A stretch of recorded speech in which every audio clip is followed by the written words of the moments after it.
Happy 2016, everybody. Yep. New year.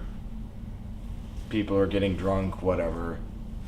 Happens to everybody. But new year, new us. Not so new movies, because this is one of the last movies we saw of 2015, but luckily it's one of the best from Quentin Tarantino. Our main man, Tarantino. Hateful Eight. It, oddly enough, is eighth film. Directing, not necessarily production, writing, or starring, whatever the hell you can consider him being in film. Yeah. So this one is much more intimate, well, somewhat more intimate than his other films, but quick description. Samuel L. Jackson coincidentally comes upon Who Kurt I'm Russell. pretty sure is Django. I'm pretty sure it's Older Django. yeah. You're convinced.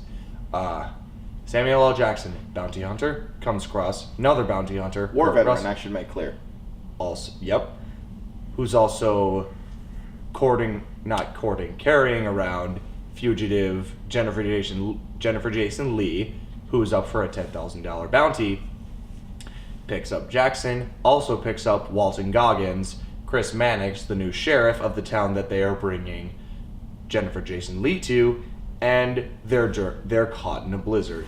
Oh no, they're brought to a lodge with 4 completely different strangers who they don't necessarily trust, and it's all a battle of who can keep the $10,000 bounty safe, or who can trust one another in some sort of situation. It's all a battle of trust, blood, and bullets. Right. It's definitely a lot more Quentin Tarantino film than Django was. Not that Django wasn't a Quentin Tarantino film, definitely, but this one, it doesn't have as much in common with westerns so much as it's just kind of a Tarantino film that happens to take place in the 1800s. The time period is Right after the Civil War, after like the probably Civil 10 War. years. Yeah, in Wyoming, so it's they're in the mountains during the winter, It's resulting cold. in the blizzard. Yep. Maybe the Krampus showed up. Well, so I mean, it's a Tarantino film. That's really the best way to describe it. It reminded me a lot of Reservoir Dogs, if only because of like the people's banter back and forth. You don't know who's with who, or you're not even sure if people are who they say they are. That's that's kind of Quentin Tarantino style, I guess. He's been called the master of dialogue, and for a good reason. The way a lot of filmmakers may master the art of visual storytelling, he kind of mastered the way of telling you the story, but doing it in a way that it's it's still interesting, and it's very poetic. From the way that people just talk. Yeah. The way that they talk, the way that he directs them in how they talk. And even though talk can seem very boring in a movie, when people say interesting stuff from the way that they talk and what they have to talk about can be very powerful. And that's what Tarantino, oh my god, he's probably my number one favorite filmmaker now. He, the dialogue he gives his characters and the way he directs people and the performances they give you get so much out of that you really can't complain about it not being necessarily visually told, and I think that's partly what makes Quentin Tarantino so legendary. The other thing about him is that he definitely likes playing up to audiences' expectations.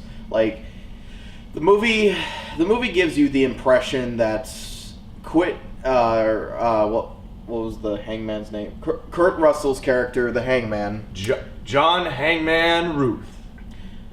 That he was this mean son of a bitch that was taking in this poor woman, and poor woman. She still looked, well, even after she talked, she was still she was still a pretty big bitch. Well, you thought, okay, at least what I thought was that Samuel Jackson was going to be the gentleman, the man with no name in this case, to come save her from him. But that almost immediately was thrown away. Hell no, he still has his imperfections. Literally out the door with this one scene where he pulls out his Lincoln letter and shows it to Lincoln letter. He shows it to John Ruth, and he shows it to what's her name? Daisy Domergue. So he shows it to Daisy. She spits at it, and she is an enjoyable cunt in this. Yep, and he just goes wide-eyed and just punches her across the face. She falls out the door of the stagecoach. She's handcuffed to Kurt Russell. Handcuffed to Kurt Russell, so he goes flying out to her. And he comes running over to grab his Lincoln letter and everything, and then of course Daisy's like, "Is that how you niggas treat your women?" He's like, "You? Oh no, fucking lady!" Throws snow in her face. This movie has so many good quotes. It possibly uses... No. It does not use the N-word more in this than it does in Django. You researched it? No. I can just tell. It felt like it. Django uses it almost excessively. This one has good reason why it doesn't use it as much, because it's after the...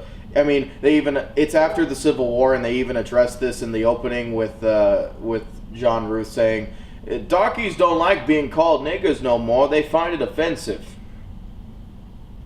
Which I actually did appreciate that note in the movie, because because recognizing the time period, Django being before the Civil War ended, nigga being a constantly used term, well, let's just refer to it as the N-word. I don't want to get too much hate.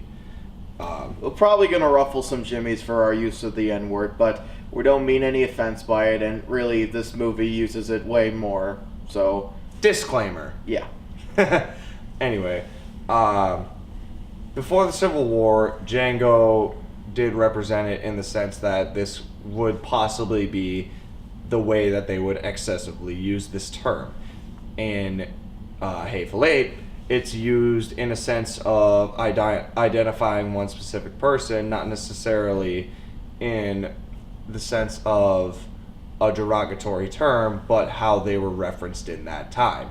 But also, it is sensible for John Ruth to use that term in that sense because of showing the specific humanity of possible individuals during that time. That's why I gave you that lesson while I was driving you home from the theater. Okay. Anyway, during most of this movie, the dialogue is essential Tarantino, where the words are pinpointedly chosen. And it's a very fluent script as well.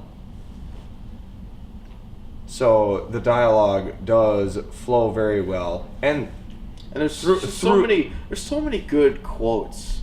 Most of them, in my opinion, the best ones come from Kurt Russell's character John Ruth, where he's essentially playing Kurt Russell, but in the 1800s, not jarringly unlike someone in the 1800s would be, but essentially his personality is the Kurt Russell personality, and when they eventually get to this pit stop, a cabin, he walks in and he pours himself some Minnie's haberdashery. Yep, he pours himself some coffee and he's like, "Jesus Christ! What did you put in this? Did the fucking Mexican out there soak his socks in this?" And lower the volume a little bit. And then one of the guys in there was like, "Well, he did make it, but we just didn't have the heart to tell him."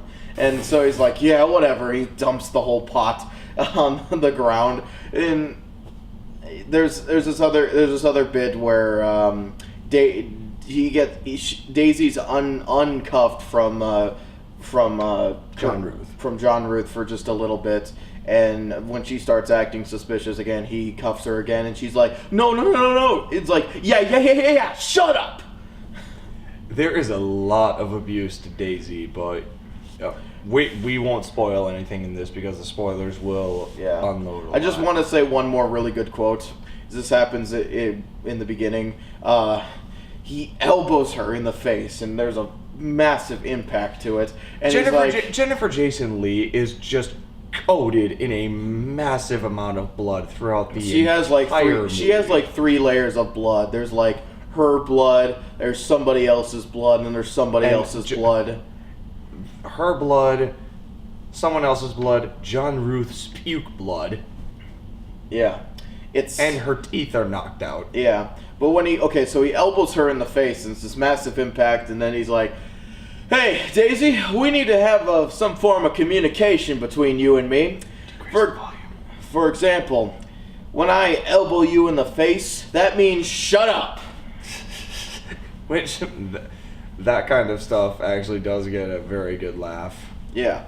This movie's as funny as it is kind of gruesome and intense. This is more gruesome than Django. And for those of you who have seen Django, that is a very bold statement. Yeah, it's as bloody as when somebody gets shot in this movie, just like in Django, there's this big spurt of blood, like everybody's coated in a big balloon, like a balloon of blood, I guess. Mm-hmm. Just, definitely a gore-tacular film. So for anyone who's a little bit, what's the word?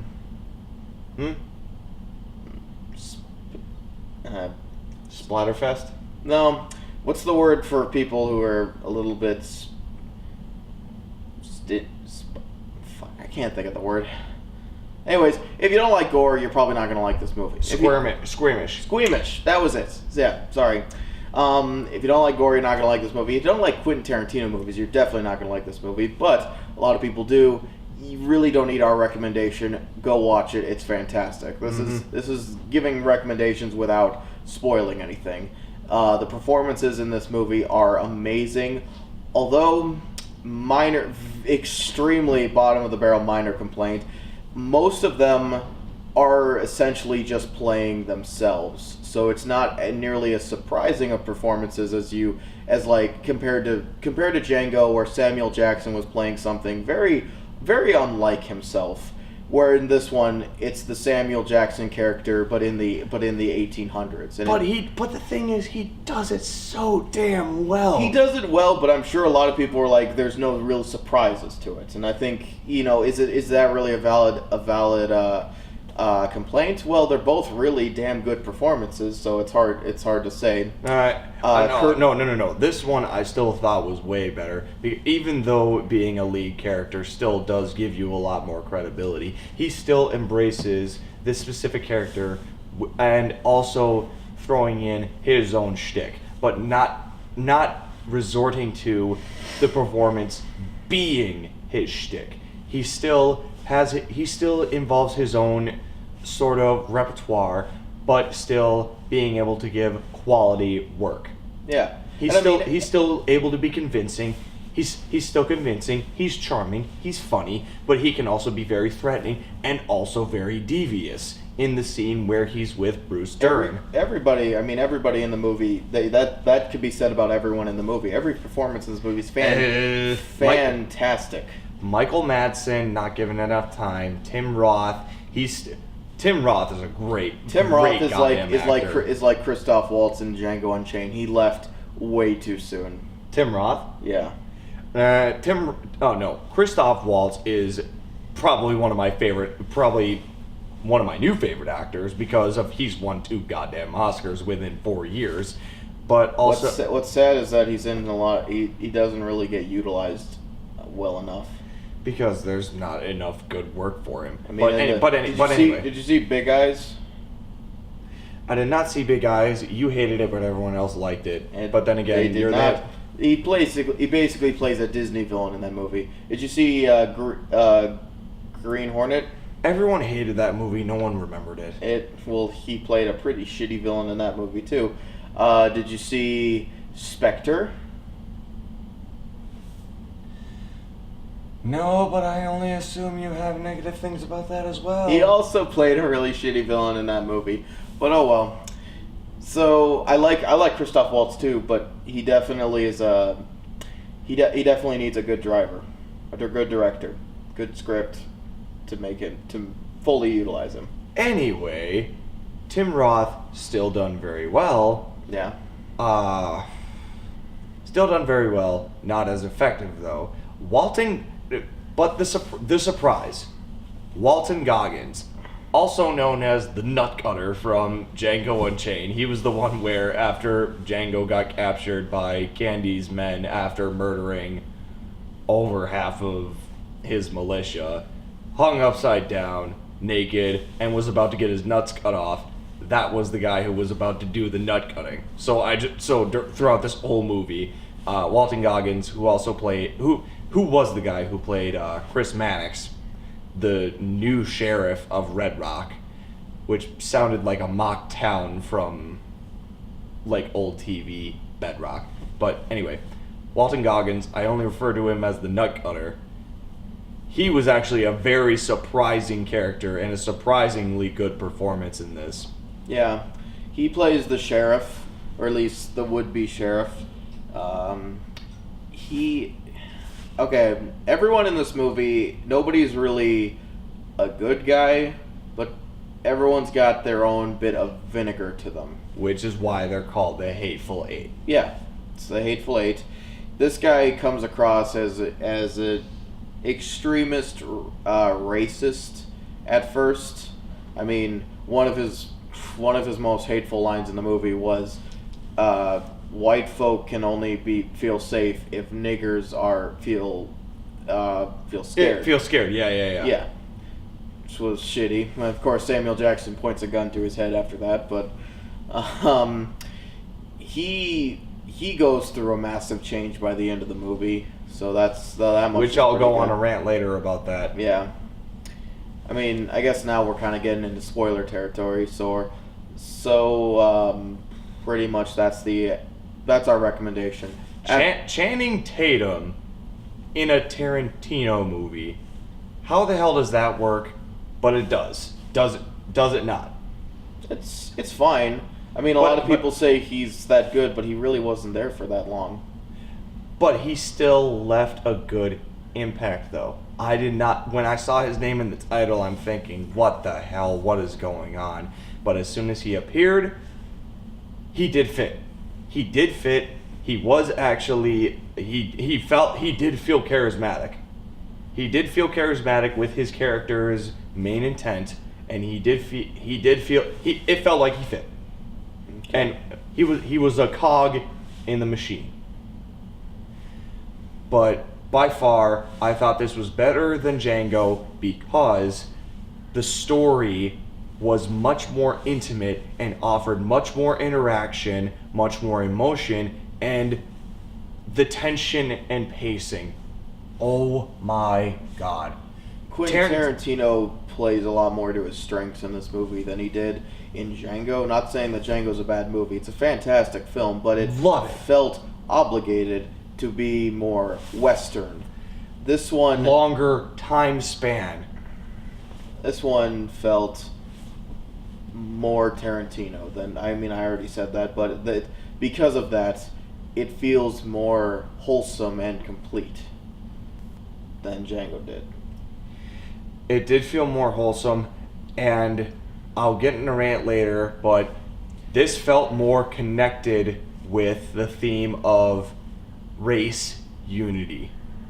There is a better connection with race unity here than in Django because of the intimacy of situational personality. I know that sounds like bullshit wording, but I'll make sense later. So, I like it better than Django, even though I love Django, but by far one of the best of the year. Very good movie. Very, very, very fucking good. Love it. It's Tarantino. Yeah.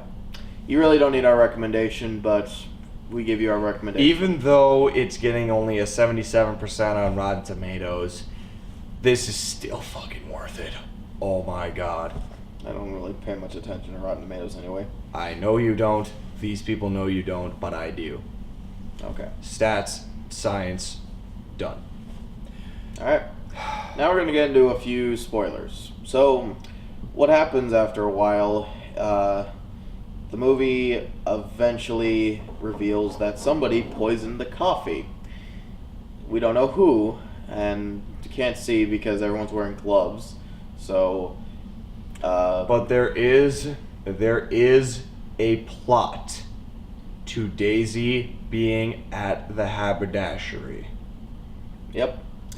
So, Kurt Russell's character drinks the coffee.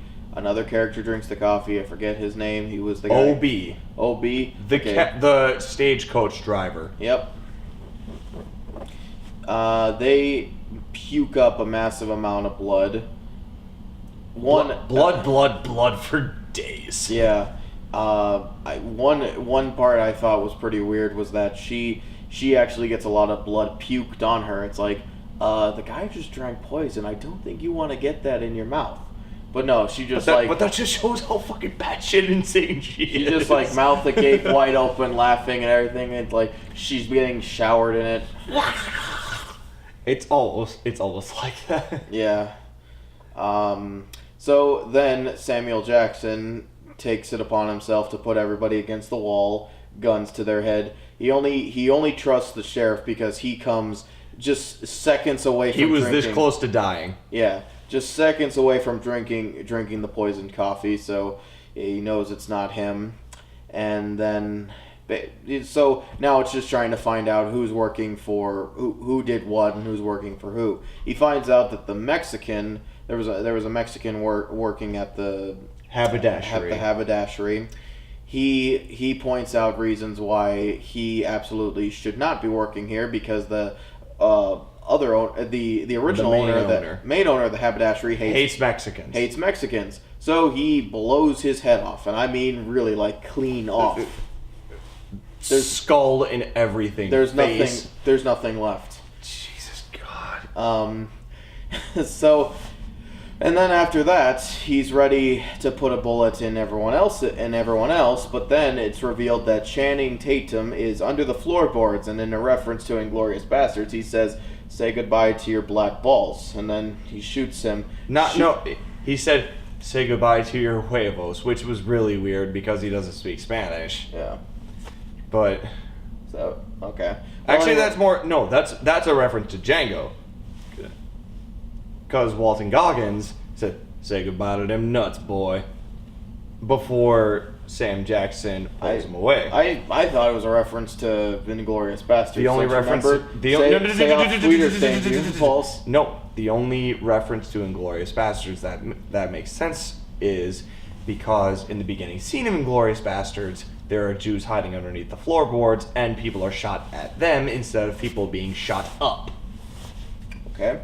Well, yeah, that's the most graphic thing in this movie. Samuel Jackson gets his nuts blown off. Oh, dude, that still makes me cringe. Yeah, as he's on the floor screaming, then it cuts to a flashback to show what happened to the owners of the haberdashery. This gang came, Channing Tatum, and the three other guys. Michael Madsen, Tim Roth, and Damian Beecher. Yep.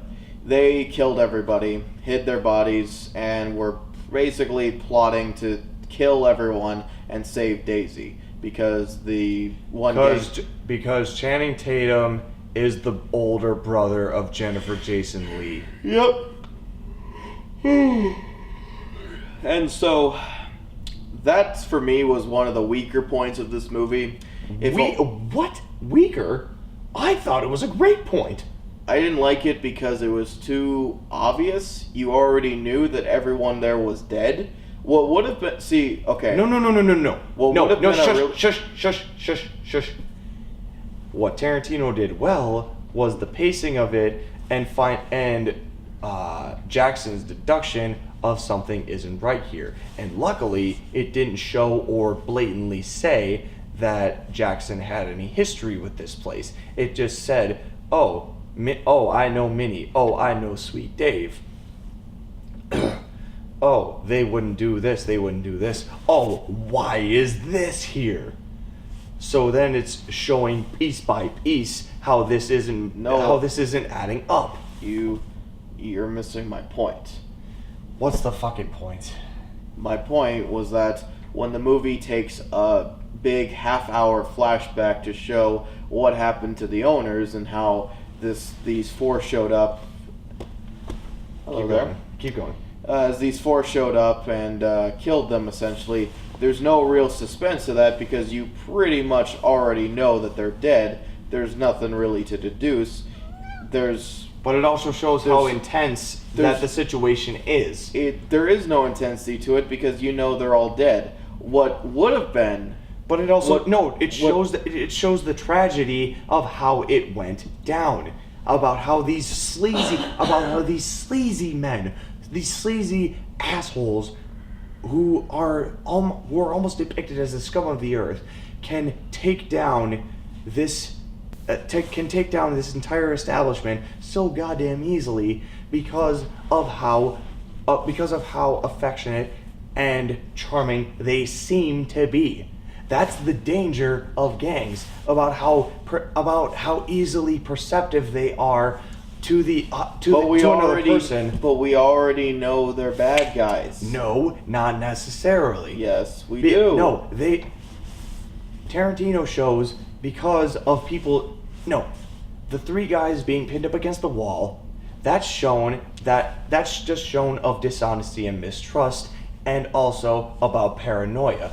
The act of Tim Roth just turning around and pulling his gun on Mannix just shows self-defense. The reason that they show the flashback is to show that they're all in on it, instead of Jody, the Channing Tatum, instead of just being possibly paired with one of them, it shows that he's paired with all of them. Which, luckily, Tarantino didn't show that directly before the flashback. That's why it's important. Oh, it's not.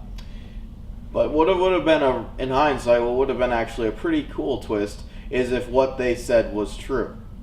That the owners are just on vacation and nobody really had to die. At least that's one way I would have handled it. There's comedy in that, and there's tragedy in that. But just saying it's like, oh my god, the bad guys are really bad? It's I don't know. I felt like that part could have been either switched around a bit or at least condensed. It didn't need to be as long as it was. It didn't need to be presented in the way it was as like a really shocking thing. It's not like in Reservoir Dogs where the flashbacks actually do explain a lot. I thought this flashback showed a lot of stuff. It might have been different for you. It did a lot for me, didn't do much for you, but it still did not decline the film's plot. Yeah, and then the last half hour of this movie is more or less just people slowly bleeding to death, and but it's still really goddamn tense though. A little bit. You're more tense as to who gets to die first, but you know they're all gonna die. But it matters who important is gonna die, and how quickly or possibly how slowly they might die. Because the beginning of the last chapter is Black Man, White Hell, so it could have been interpreted in a different way. It could have been said Black Man is put through a white power's hell against him. It wasn't necessarily meaning that the black man would have direct power over the entire situation. That's how I interpret it. Okay. Well. Otherwise, the movie's great. Hell yes. Easily in my top 5 of the year. Maybe my top 10. Maybe, I don't know. I saw a lot of good movies this year. Oh yeah. But no. Loved this ever since we left the theater. The reason I loved this better than Django, again, is because of the time of the story. It's the time span of this story is very short, which actually makes it more intimate for the characters, the setting, the atmosphere, and oddly enough, the amount of dialogue that's used. And the acting is great. Loved Sam Jackson in this. Kurt Russell, for his limited time, was very entertaining. Walton Goggins, biggest surprise performance of the year, and my rant.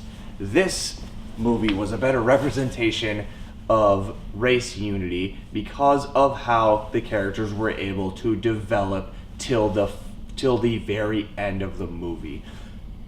Mannix, this racist sheriff who Jackson meets in a stagecoach and recognizes him as a renegade murderer in a Confederate group during the Civil War, bonds with him and actually trusts him during a deadly situation.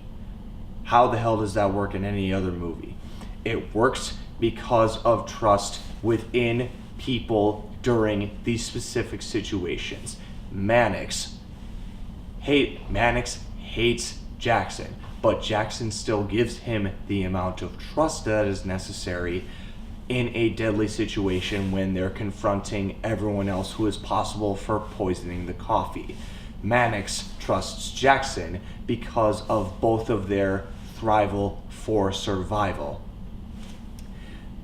And during that, at the very end, they both agree on topics of who should we kill, why should we trust them, and how can we be able to survive from this predicament. Even though Django and King Schultz had a very good relationship during Django, that still spread out over too much time, and King Schultz just even though he was obviously against slavery, he still bonded with Django immediately. This relationship still builds up over time and still has to have characteristics form over too long. This forms very instantaneously and can still show the bond and unity between race and how quick it can form. At the end, Mannix asks Jackson for a very personal item, the Lincoln letter, to be able to show that Jackson can trust giving a piece of himself to a man who is of a different race and of a different thought, but they can still bond because of how they survived and how they trusted each other. That is one of the main reasons I love this. What do you think of that, homeboy? Not bad. So, yeah. That's our thoughts. Good movie. Go see it if you haven't already. Damn good. Even though it just came out Christmas, see it as soon as you can. Mm-hmm. It's Tarantino, and it's in old-style 70mm camera format, which means that it's old-style filmmaking with an old-style feel. Damn good. Loved it. See it now. That covers about everything we needed to cover. Hopefully we'll be able to get more reviews out to you within the next year in 2016. But we still thank every minute that we had of 2015 to be able to get our footage to you guys, to be able to provide to this art, and to be able to do an activity that we honestly love. I love doing this, he's loved doing this, and we want to do this for a long time. So happy 2016 to all of you. Take care from the Latowski team.